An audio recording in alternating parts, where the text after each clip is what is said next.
નમસ્કાર વિદ્યાર્થી મિત્રો, હવે આપણે જોઈએ ઉદાહરણ 5 કે 10/3, 7/8 અને 1/7ની દશાંશ અભિવ્યક્તિ મેળવો.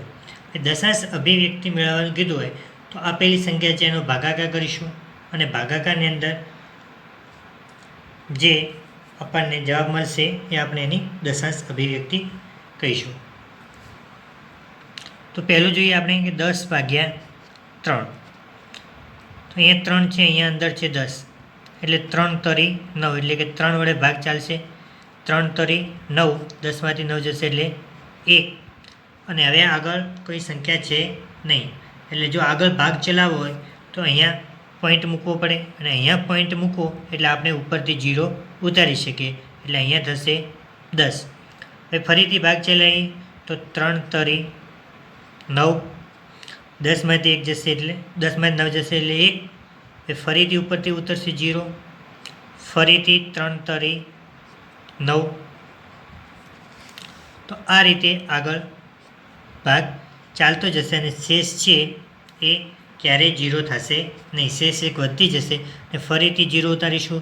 તો આ રીતે અનંત સુધી ચાલ્યા કરશે. તો 10/3ની દશાંશ અભિવ્યક્તિ 10/3ની દશાંશ અભિવ્યક્તિ બરાબર આપણે લખી શકીએ કે 3.333 આ રીતે અનંત સુધી ચાલશે. હવે બીજું છે કે 7/8. 7/8 એટલે હવે અહીંયા બહાર 8 છે અને નીચે અંદર 7 છે, એટલે ભાગ ચાલશે નહીં. જો ભાગ ચલાવવો હોય તો અહીંયા પોઈન્ટ મૂકવું પડે, અહીંયા પોઈન્ટ મૂકો એટલે અહીંયા થશે 0, એટલે હવે અહીંયા ત્યાં 70, એટલે હવે ભાગ ચાલશે. તો 8નો ઘડિયો આપણે 70 સુધી બોલીશું. તો 8 64, 8 9 72, તો 9 ભાગ ચાલશે નહીં, 9 તો 8 ભાગ ચાલશે, એટલે કે 8 64. હવે 70માંથી 64 જાય એટલે અહીંયા વધશે 6. હવે પોઈન્ટ મૂકેલો છે એટલે ઉપરથી આપણે 0 ઉતારી શકીએ. હવે 8નો ઘડિયો આપણે 60 સુધી બોલીશું. તો 8 7 56 અને 8 64, એટલે 7 ભાગ ચાલશે, એટલે કે 8 7 56. 60માંથી 56 જશે એટલે વધશે 4. હવે ફરીથી ઉપરથી ઉતરશે 0, 8 5 40. હવે શેષ થઈ ગઈ 0, એટલે આગળ ભાગ ચાલશે નહીં. તો 7/8ની દશાંશ અભિવ્યક્તિ થાય 0.875. તો 7/8ની દશાંશ અભિવ્યક્તિ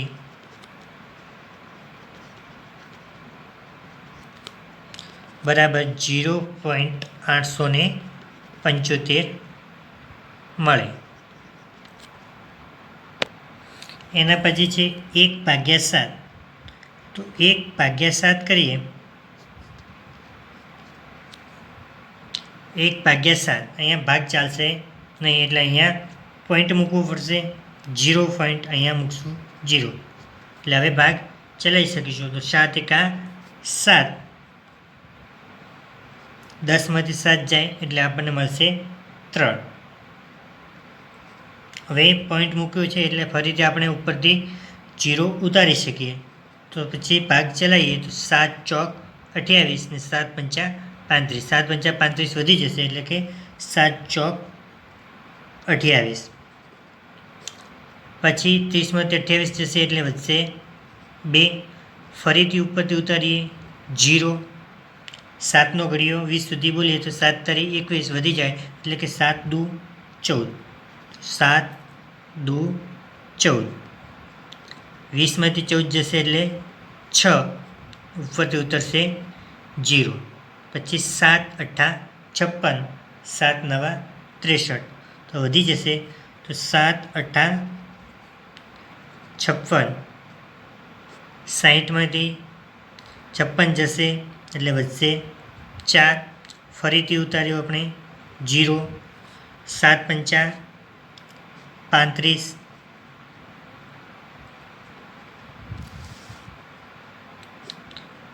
40માંથી 35 જશે એટલે વધશે 5, 0. ફરીથી આપણે ઉતારીએ તો 70 49, એટલે કે 7 ભાગ ચાલશે. 70 49 એટલે શેષ વધશે 1. તો અહીંયા પણ તમે જોશો તો પહેલાં 1 જ હતું, શરૂઆતની અંદર 1 જ હતું, એટલે કે હવે ફરીથી એ શેષ આવશે 1. ફરીથી આપણે 0 ઉતારીશું એટલે ફરીથી 7 આવશે. 7 એકા 7 ભાગ ચાલશે, પછી વધશે શેષ 3. તો આ રીતે અંકોનું પુનરાવર્તન થવાનું ચાલુ કરશે, એટલે કે આનો જવાબ આવશે 0.142857. પછી ફરીથી 142857, 142857, આ રીતે અનંત સુધી ચાલ્યા કરશે. તો 1/7ની દશાંશ અભિવ્યક્તિ થાય કે 0.142857 અનંત સુધી.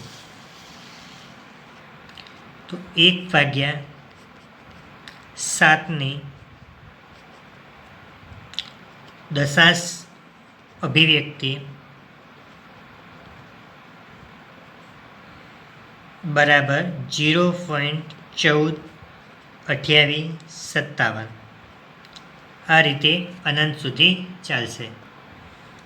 ઉદાહરણ 6, સાબિત કરો કે 3.142678 એ સમય સંખ્યા છે, અને જો તો એને પી પૂર્ણાંક અને ક્યુ શૂન્યતર પૂર્ણાંક હોય તે પ્રમાણે દર્શાવો, એટલે કે પી ભાગ્યા ક્યુ સ્વરૂપમાં દર્શાવો. તો હવે આપણે સાબિત કરવું છે કે આ સંખ્યા સમય છે એવું. સંખ્યા આપેલી છે કે 3.142678. હવે જો આ દશાંશ ચિહ્ન આપણે દૂર કરવું હોય, એટલે કે પોઈન્ટ દૂર કરવો હોય, તો પોઈન્ટ પછી જેટલા અંક હોય એટલા આપણે છેદની અંદર મૂકતા હતા.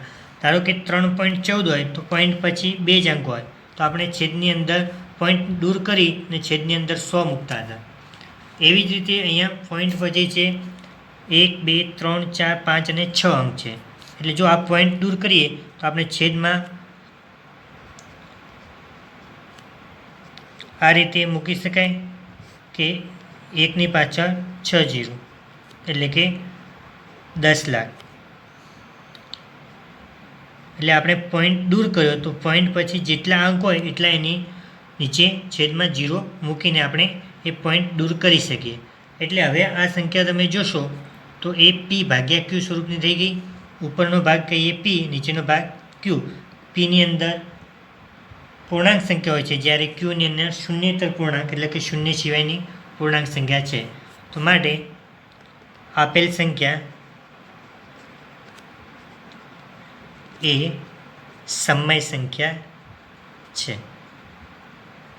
તો આ રીતે આપણે એને સાબિત કરી શકાય. હવે જોઈએ ઉદાહરણ 7 કે સાબિત કરો કે 0.3333 અનંત સુધી, એટલે કે 0.312 ને પી ભાગ્યા ક્યુ સ્વરૂપમાં દર્શાવો. હવે અહીંયા તમે જોશો તો આપણે પહેલાં અભિવ્યક્તિની વાત કરી હતી, એમાં અનંત સુધી હોય એ અનંત દશાંશ અભિવ્યક્તિ છે. એના 2 પ્રકાર છે, એક અનંત આવૃત દશાંશ અભિવ્યક્તિ અને બીજી છે અનંત અનાવૃત દશાંશ અભિવ્યક્તિ. એટલે કે જે અંકનું પુનરાવર્તન થતું હોય એ અનંત આવૃત દશાંશ અભિવ્યક્તિ હોય. તો અહીંયા આ અનંત આવૃત દશાંશ અભિવ્યક્તિ એ રીતની દર્શાવેલી છે, અને અનંત આવૃત દશાંશ અભિવ્યક્તિ હોય તો એ સમય સંખ્યાના રૂપમાં આપણે એને દર્શાવી શકીએ, એટલે કે પી ભાગ્યા ક્યુ સ્વરૂપમાં દર્શાવી શકીએ. તો એને આપણે કઈ રીતે દર્શાવીએ તો એ જોઈએ. અહીંયા પોઈન્ટ પછી એક જ અંક, એટલે કે 3નું વારાફરતી પુનરાવર્તન થાય, 3 પછી 3 3 એ રીતે ચાલ્યા જાય. તો આપણે એને 0.3ની ઉપર આ રીતે લીટી કરી અને વંચાઈ 12 0.312 દર્શાવી શકાય. જો 2 અંક થતા હોત તો ધારો કે 0.35 હોત તો એને 0.35ની ઉપર 12 લીટી કરીશું, એટલે એને 0.3512 એ રીતે પણ વંચાય છે. એટલે જેટલા અંક પુનરાવર્તન થતા હોય એટલા અંક ઉપર લીટી દોરવાની. તો હવે જે આપેલું છે એના બરાબર આપણે એક્સ ધારવું, કે ધારો કે એક્સ બરાબર આપેલું શું છે આપણને 0.333 આ રીતે અનંત સુધી. તો એને આપણે સમીકરણ નંબર 1 આપી દેવાનું. જે વસ્તુ આપેલી છે એને ધારી દેવાનું, એને એક્સ ધારી દો કે એક્સ બરાબર 0.333 અનંત સુધી, એને સમીકરણ નંબર 1 આપીશું. હવે પછી જોવાનું કે દશાંશ ચિહ્ન પછી કેટલા અંકોનું પુનરાવર્તન થાય છે. તો અહીંયા દશાંશ ચિહ્ન પછી ફક્ત એક જ અંકનું પુનરાવર્તન થાય, એટલે કે 3 વારાફરતી પુનરાવર્તન થયા કરે છે. તો જો એક અંક પુનરાવર્તન થતું હોય તો એને 10 વડે ગુણવાનું, 2 અંકનું પુનરાવર્તન થતું હોય તો એને 100 વડે, એવી રીતે 3 અંકનું પુનરાવર્તન થતું હોય તો 1000 વડે. તો અહીંયા ફક્ત એક જ અંકનું પુનરાવર્તન થાય, એટલે કે એને બંને સાઈડ આપણે 10 વડે ગુણવાનું, કે બંને બાજુ 10 વડે ગુણતા. હવે બંને બાજુ 10 વડે ગુણીશું તો અહીંયા એક્સ હતું તો એને 10 વડે ગુણીશું એટલે થશે 10x. અને આને જો 10 વડે ગુણીશું તો એક પોઈન્ટ આપણે જમણી બાજુ ખસવું પડશે, એટલે કે અહીંયા પોઈન્ટ 0.33 છે એની જગ્યાએ પોઈન્ટ અહીંયા આવી જશે, એટલે કે 3.33 આ રીતે અનંત સુધી. એને આપણે સમીકરણ નંબર 2 આપી દેવાનું. હવે સમીકરણ 2 માંથી સમીકરણ 1ની બાદબાકી કરવાની. સમીકરણ 2 માંથી સમીકરણ 1ની બાદબાકી કરવાની. જે પ્રોસેસ કરીએ છીએ એ આપણે લખતા જઈશું કે સમીકરણ 2 માંથી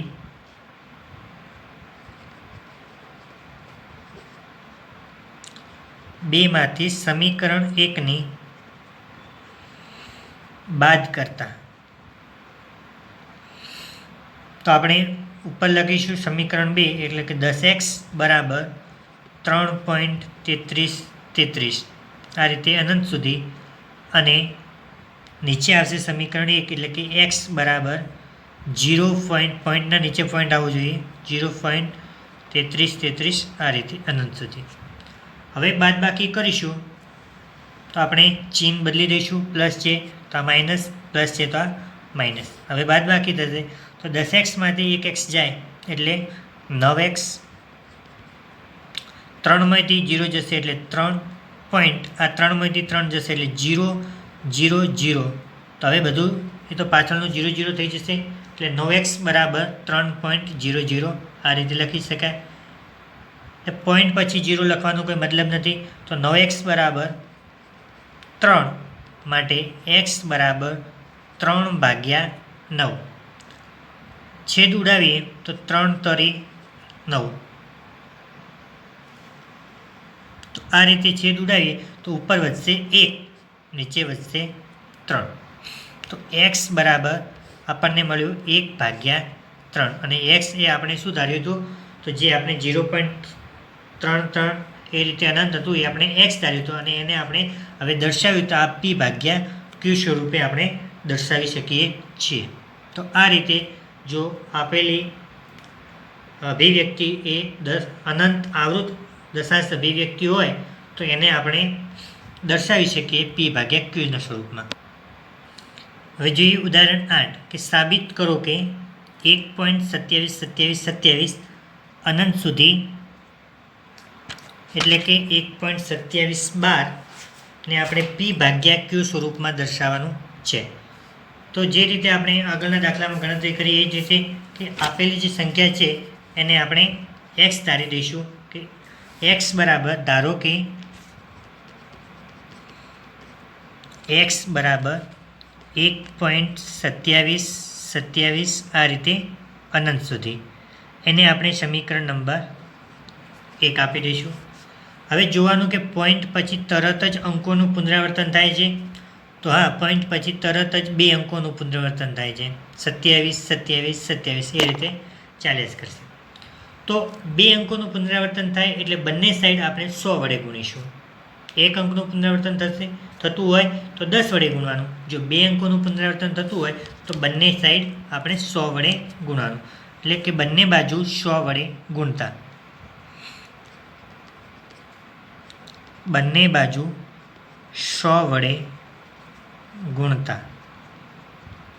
હવે બંને બાજુ 100 વડે ગુણીએ તો આ x છે એને 100 વડે ગુણીએ એટલે 100x થશે, અને આને જો 100 વડે ગુણીશું એટલે કે 2 પોઈન્ટ આપણે જમણી બાજુ ખસીશું તો 1 અને 2, એટલે પોઈન્ટ અહીંયા આવી જશે, એટલે કે 127.27 આ રીતે. અને સમીકરણ નંબર 2 આપીશું. હવે સમીકરણ 2માંથી સમીકરણ 1ની બાદબાકી કરવાની. જે આ બીજું સમીકરણ મળ્યું એમાંથી આ પહેલું જે સમીકરણ હતું એની બાદબાકી કરીશું. તો સમીકરણ 2માંથી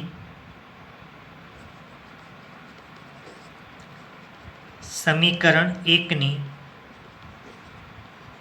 બાદ કરીએ તો પહેલાં સમીકરણ 2 લખીએ કે 100x બરાબર 127.27 અનંત સુધી. અને સમીકરણ 1 હતું આપણી જોડે કે x બરાબર 1.27. તો x બરાબર બાદબાકી કરીએ એટલે પોઈન્ટના નીચે પોઈન્ટ આવવો જોઈએ, 1.27 એ રીતે અનંત સુધી. બાદબાકી કરીએ એટલે નિશાની બદલવી પડશે. હવે આની નિશાની બદલીએ તો અહીંયા પ્લસ છે તો માઇનસ થઈ જશે, આ બાજુ પ્લસ હતું તો માઇનસ થઈ જશે. હવે જે નીચે નિશાની બદલી છે એ નિશાની આપણે ધ્યાનમાં લઈશું, ઉપરની નિશાની ધ્યાનમાં લઈશું નહીં. તો 100માંથી એક એક્સ જશે એટલે વધશે 99x. 127 છે એમાંથી આ એક બાદ કરીએ એટલે વધશે આપણી જોડે 126 પોઈન્ટ. આ 2માંથી 2 જશે એટલે 0 0, આ તો પાછળનું બધું 0 0 થઈ જશે. પોઈન્ટ પછી 0 લખવાનું કંઈ મતલબ છે નહીં, તો આપણે લખી શકીએ કે 99x બરાબર 126. માટે આપણે x શોધવાનો હતો એટલે xને કરતા બનાવીએ તો 99 આ બાજુ ગુણાકારમાં છે તો આ બાજુ આવશે એટલે ભાગાકારમાં જશે, તો 126/99. તો આ રીતે આપણે એને p/q સ્વરૂપમાં દર્શાવી શકીએ છીએ.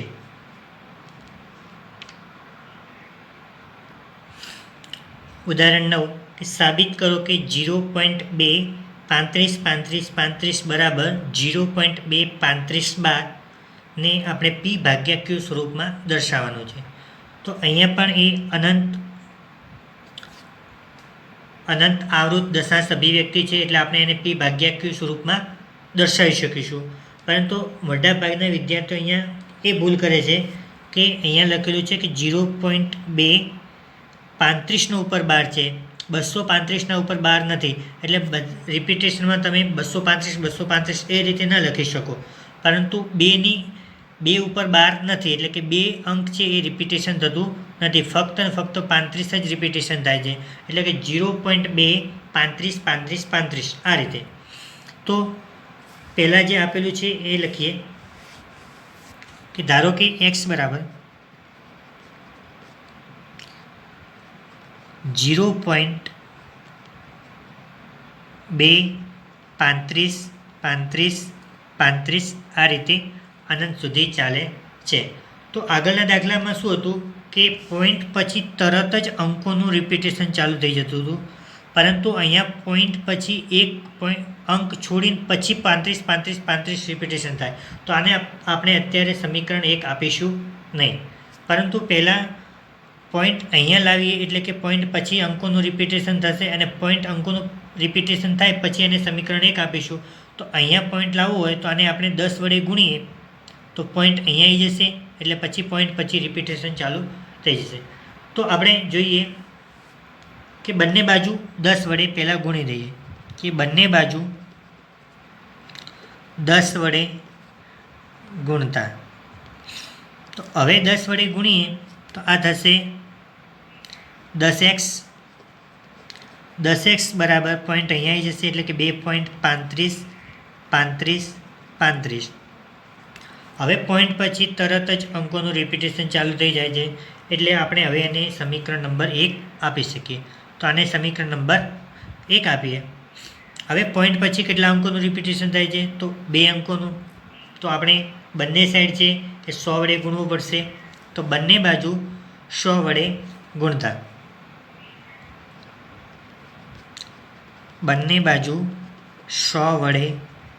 ગુણતા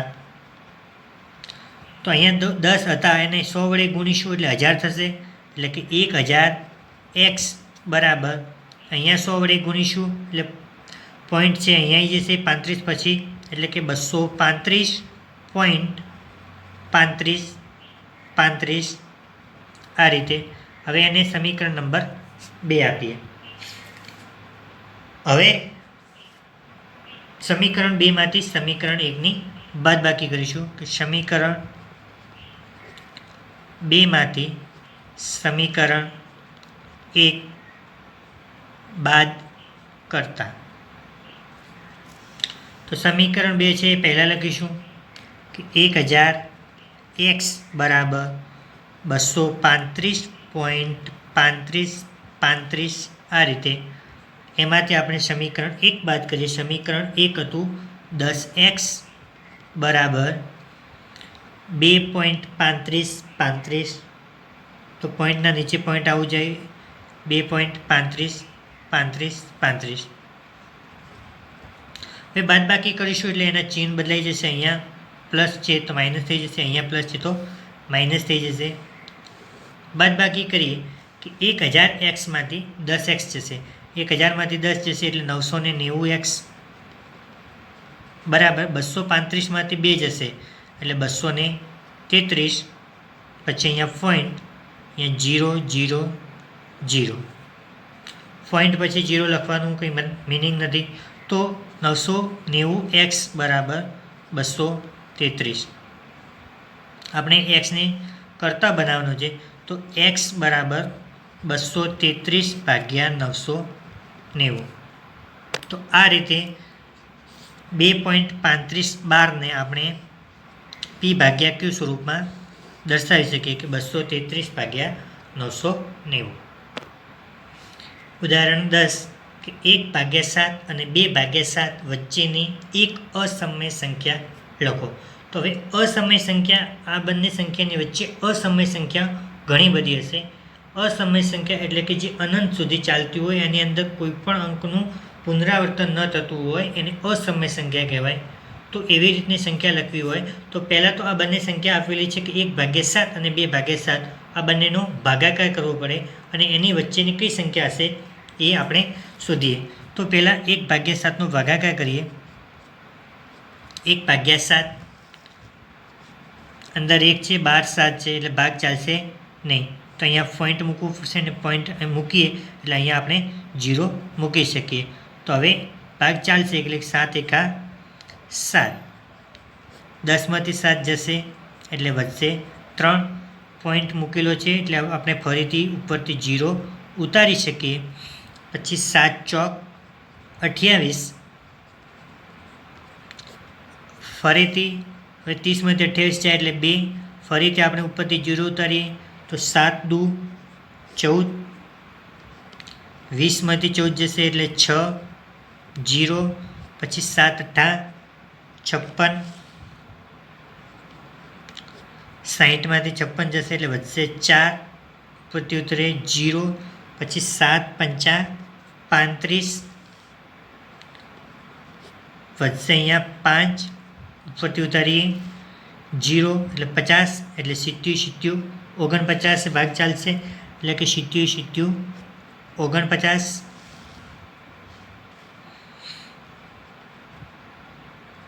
અહીંયા શેષ વધશે 1. એટલે શરૂઆતમાં આપણે લીધું ત્યારે પણ 1 હતું, હવે પણ 1 આવ્યું. એટલે કે હવે અંકોનું પુનરાવર્તન થવાનું ચાલુ કરશે. એટલે આના અંકોનું ફરીથી પુનરાવર્તન થશે. આપણે ફરીથી 0 ઉતારીશું, 1 ભાગ ચાલશે, ફરીથી 0 ઉતારીશું, 4 ભાગ ચાલશે. એ રીતે 0.142857નું પુનરાવર્તન થશે. એટલે આપણે લખી શકીએ કે 1/7 બરાબર 0.142857. આ બધા જ અંકોનું પુનરાવર્તન થશે એટલે એના ઉપર આપણે 12 દર્શાવી શકીએ કે 0.142857 12. હવે આ તો 1/7ને આપણે ભાગાકાર કર્યો તો આ રીતે આપણને જવાબ મળ્યો. તો હવે આપણે 2/7નો કરીએ કે 2/7 ભાગ ચાલશે નહીં એટલે પોઈન્ટ મૂકવું પડશે. અહીંયા પોઈન્ટ એટલે અહીંયા 0 મૂકી શકીએ. 7 દુ 14. 20માંથી 14 જાય એટલે 6. ઉપરથી ઉતરશે હવે 0. 7 × 8 = 56. 60માંથી 56 જશે એટલે 4, ફરીથી ઉપરથી ઉતરશે 0, 7 પંચા 35, 40માંથી 35 જશે એટલે 5, 0, 70, 49, 1, 0, પછી 7 એકા 7,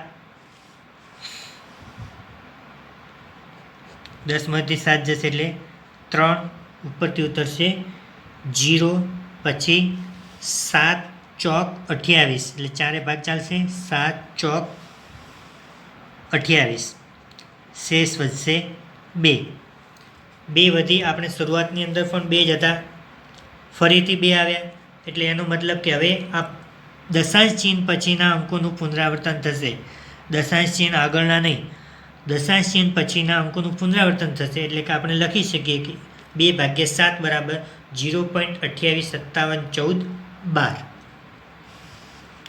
તો 2/7 બરાબર 0.285714. આ રીતે આપણે 1/7 કર્યું અને 2/7 કર્યું. તો હવે આને વચ્ચેને આપણને એક અસમય સંખ્યા લખવાનું કીધું છે, તો 1/7 અને 2/7 વચ્ચેની અસમય સંખ્યા. તો એના વચ્ચેની આપણે ઘણી બધી અસમય સંખ્યાઓ લખી શકીએ, પરંતુ અહીંયા એક જ લખવાનું કીધું તો આપણે એક લખીએ કે 0.142857, એટલે કે 0.1428 પછીની આપણે કોઈ પણ સંખ્યા લખી શકીએ કે 0.14 પછી 15 આવે તો 0.15, 30, 57 એ રીતે 0.16, 0.17 એ રીતે કોઈ પણ સંખ્યા લખી શકીએ, પરંતુ 0.28થી વધવી જોઈએ નહીં. તો 0.14 પછીની અને 0.28 પછીની આપણને ઘણી બધી અનંત સુધી સંખ્યાઓ મળે. તો એ આપણે કોઈ પણ એક સંખ્યા લખી દેવાની કે આપણે લખીએ કે 0.15, 30, 18. અહીંયા ખાસ એ ધ્યાન રાખવાનું કે કોઈ પણ અંકનું પુનરાવર્તન થવું જોઈએ નહીં, એક લાઇનની અંદર પુનરાવર્તન થવું જોઈએ નહીં. તો 28, 30, 19, 15, 17 આ રીતે અનંત સુધી આપણે સંખ્યા લખી શકીએ. Thank you.